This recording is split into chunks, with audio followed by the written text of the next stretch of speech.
নমস্কার সকলকে। তো আবার চলে এলাম আরেকটি ছোট মিনি ব্লগ নিয়ে। তো এই মিনি ব্লগে আজকে আমি যাচ্ছি তুফানগঞ্জে।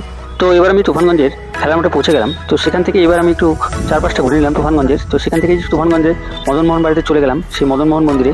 তো সেই মদনমোহন মন্দিরেই কিছুটা সময় অতিক্রম করে নিলাম। তো মদনমোহন মন্দিরের চারপাশটা তুমি দেখতে পাচ্ছ। তো এবার মন্দির থেকে বেরিয়ে পড়লাম। তো মন্দির থেকে বেরিয়ে এবার সোজা আবার চলে গেলাম মাঠে। তো মাঠে টস হবে এখনই। তো সবাই প্লেয়াররা মাঠে নেমে চলে যাচ্ছে, তো আমিও চলে গেলাম। আর এদিকে সব প্লেয়াররা সারিবদ্ধভাবে লাইন করে দাঁড়িয়ে আছে, দেখতে পাচ্ছ। তো খেলায় টস পর্ব হয়ে গেল। তো টসে আমরা ফিল্ডিং নিয়েছিলাম। তো দেখতে পাচ্ছ খেলা শুরু হয়ে গেছে। তো প্রথমেই আমরা ফিল্ডিং করেছি, তারপরে ব্যাটিং করে নিলাম।